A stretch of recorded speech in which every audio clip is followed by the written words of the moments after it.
안녕하세요. 곽윤철 아이연구소의 곽윤철입니다. 얼마 전에 둘째 아이를 낳고 모유수유를 하는 엄마를 만났는데요. 너무나 기쁜 거예요. 이 엄마를 첫 아이 때부터 봤거든요.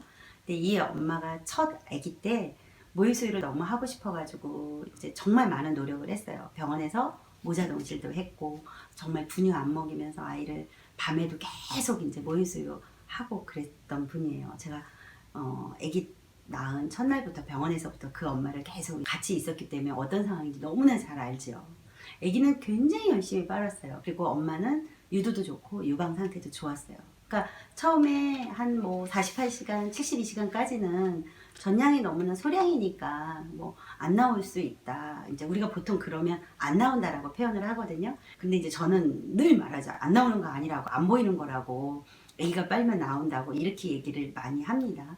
그런데 그 엄마 같은 경우는 정말 한두 방으로 나왔어요. 그래서 초기에 출발은 너무 좋았는데 3일째쯤 되면서 아기가 약간 황달이 왔고, 그리고 몸무게가 이제 보통 한 7% 정도, 한 8% 정도 빠졌어요. 그러면 그 정도 빠지면 병원에서 되게 이제 분유 수유를 하세요, 이렇게 안내를 하게 됩니다. 근데 이 엄마는 이미 산전에 너무 많은 공부를 했기 때문에 집에 가서 모유 수유만 했어요. 분유 안 먹이고. 그런데 아기가 4일째, 5일째 됐는데 밤에 잠을 한숨도 안 잔다고 그러면서 엄마가 연락이 온 거예요. 그래서 이제 그때 제가 병원에 근무할 때니까 그럼 병원에 다시 한번 와라. 그래서 와서 보니까 아기가 몸무게가 이미 10% 이상 빠지고 대소변도 없었고, 보통 출산 48시간에서 72시간 사이에 우려혈이라는 게 와야지 되는데 그 우려혈이 안 오는 거예요. 그리고 여전히 유방은 출산했을 때 그 부드러운 상태를 그냥 있는 거예요.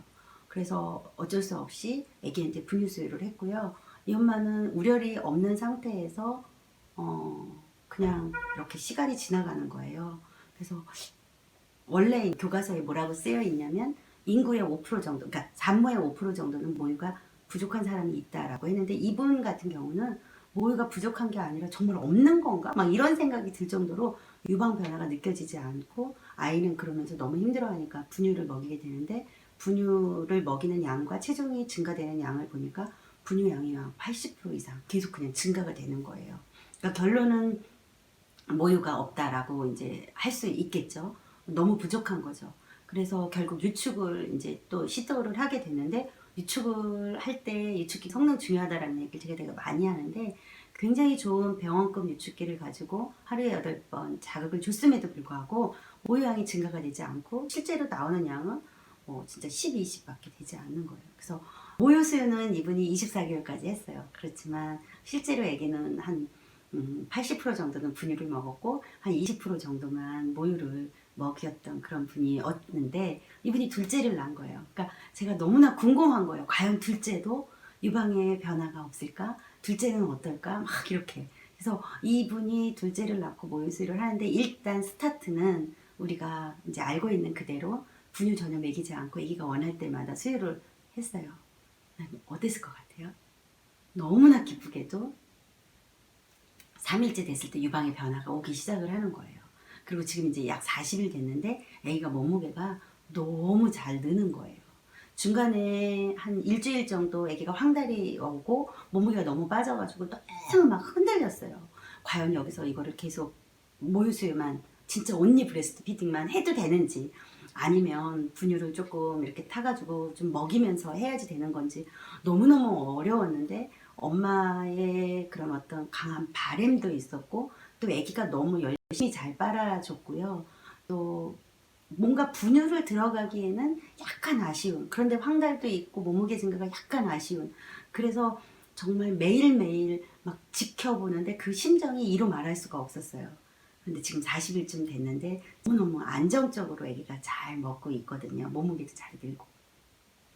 어떤 이유로 첫 아기 때 모유가 부족했는지 잘 모르지만 둘째 때 엄마가 낙담하지 않고 다시 한번 도전을 하신 거예요. 그런 사모님들이 생각보다 되게 많거든요. 제가 그런 분들을 이렇게 만날 때마다 느끼는 이제 이런 제 감정은 뭐냐면, 정말 엄마들은 대단하다. 그리고 또 한편으로 어떤 생각이 드냐면, 모유가 좋은 거 누구는 몰라요. 그죠? 다 먹이고 싶죠.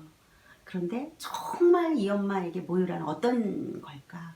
이런 생각도 들고, 또 모유가 아기에겐 어떤 거지? 이런 생각도 해요. 제가 이제 분유 수유를 할 때도 엄마들한테 늘 말을 해요.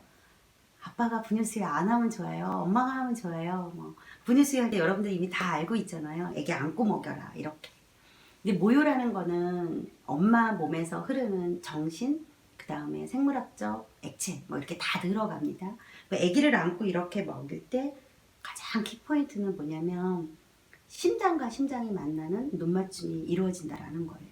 근데 그 중요성을 모든 엄마들은 일깨워주지 않아도 알아요.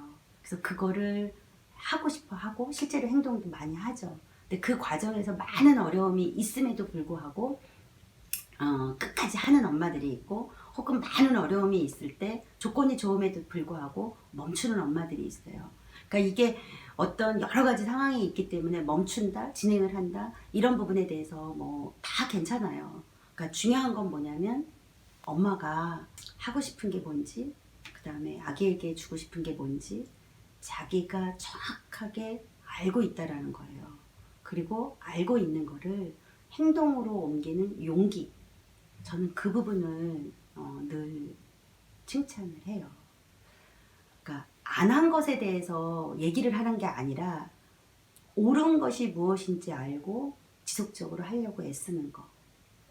그게 우리들한테 양육에서 필요한 게 아니라 우리 삶에서 필요하다라는 생각을 하거든요. 근데 양육이라는 거는 우리가 우리 자신과 만나는 또 다른 시간이에요.